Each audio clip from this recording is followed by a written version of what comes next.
When you pick up a ruler, you notice that there's different types of measurement. You might see inches or feet. On the other side, you might see centimeters or meters or millimeters. Just like there's two types of different types of measurements of length, when we talk about degrees or the measure between two sides of an angle, there's actually at least two different types of measurements as well. What you're probably familiar with is you're probably pretty familiar with degrees. Another type of measurement is actually called radians. A really good example of where you'll see this in the future, not yet, is on the unit circle. This is a concept usually talked about maybe like in pre-calc or something like this. And what it does, it works with a pretty advanced trigonometry and uses the idea of the trigonometric ratios in order to form points around a unit circle. And those points help you find the exact value of items. What we need to know is we need to recognize that pi is the same thing as 180 degrees.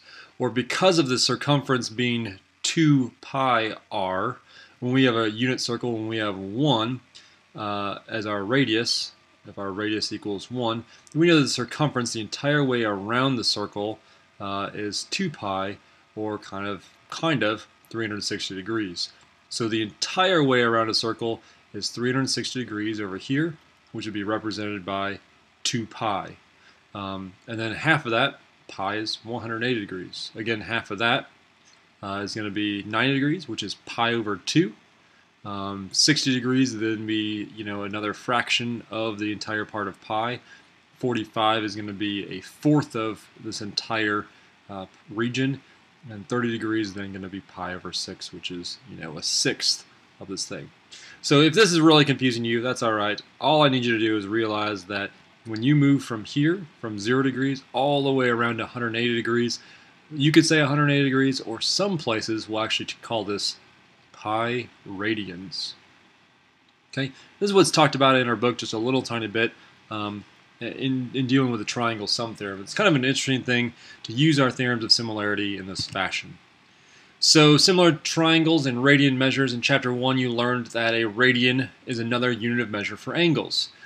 Complete revolution of a circle is 360 degrees, or we could call it 2 pi radians. Therefore 180 degrees is pi radians. That's the thing that I really want you to glean. And an angle measure of 90 degrees is then pi over 2 radians. Totally fine. We can then talk about the triangle sum theorem. And if you remember what that says, is that if you have 3 angles, A, B, and C, they will add up to 180 degrees. Well, we can restate that now as just pi radians. So angle A, angle B, and angle C are going to equal 1 pi.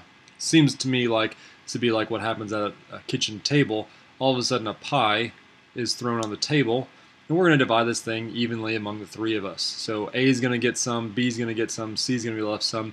There was 1 pi when we ended, or started. There's not going to be 1 pi when we're done, because each person's going to eat some. That's how it happens at my house anyway. You can prove two triangles are similar when they're angle measures, either in degree or radian mode. So we can talk about angle similarity postulate, or side similarity postulate, like this. It says use the angle similarity postulate to show the two triangles are similar. What happens here is that we have a triangle. This is a 90-degree angle. This is a pi over 3 degree angle. What I want to do is I want to first find this angle. I want to find this other missing angle. And then I want to see if these true triangles have 2 pairs of corresponding angles, 2 pairs of corresponding angles that are congruent. That's what the angle similarity postulate is. So I know that 90 degrees is the same thing as pi over 2. So what I have is all the angles should add up to pi. And I have pi over 2, and I have pi over 3, and I have to figure out what other angle I need in order to add all the way up to pi. So one way to do this is to get common denominators. Since we have 2 and 3, I think my common denominator is going to be 6. So if I have 1 pi, that'd be the same as 6 pi over 6. To get 6, I'll multiply by a special form of 1, which is 3 over 3, which would be 3 pi over 6. Which is the same thing as pi over 2. To get this in 6 over here, I'll multiply by 2 over 2, a special form of 1, which would give me 2 pi over 6, which is also the same thing as our 1/3 still. And then I have to add something else. So if I have 6, 3 plus 2 plus what gives me my 6? 3 plus 2 plus 1 pi will equal my 6. So basically what I'm doing is I'm just adding pi over 6. So this angle right here is pi over 6. I can go through the same process over here. This is pi over 2. I can say pi, 180 degrees, is going to equal pi over 2 with 90 degrees, plus pi over 6, plus what other measurement? Again, I could find common denominators, and I would find that my answer is going to be pi over 3. So this angle right here, pi over 3. What's interesting about that now is that I can talk about these angles. I can say the angle A is then congruent to, since this is pi over 6, I can say it's congruent to angle E. I can also say that angle C is congruent to angle, let's see, this is pi over 3. Angle D is also equal to pi over 3. Now that I have two pairs of corresponding sides congruent, I can now use the angle-angle similarity postulate to prove that two triangles are similar. To write a similarity statement, I'll just say triangle ABC. ABC, angle A was the one that had the pi over 6, so it would be similar to triangle EFD. Again, the order of these letters does matter, something to be really careful about when you're working with these problems. Next, we'll use the side-angle-side similarity theorem. Pretty similar. The idea here is that I'll have to have some sort of proportion, and I'll also have to have some sort of angle corresponding one pair of corresponding angles congruent. So I'm going to try to tackle that first. I have 3 pi over 10, and then I have, let's see, pi over 5. And I have to add to that whatever this angle is, and that all has to equal pi. Well, now I have 10 and I have 5, so my common denominator is probably going to be 10. So I have 3 pi over 10, plus this would be 2 pi over 10. That's the same thing as, 1/5 and 2/10 is the same thing. Plus, I don't know what, has to equal 10 pi over 10. 10 times pi divided by 10 is the same thing as pi. I'm just kind of trying to get common denominators. So 3 plus 2 plus what gives me my 10? Well, that's going to be 5 pi over 10. One other way to think about this is just pi over 2. So this angle, my angle M, my missing angle, is just pi over 2.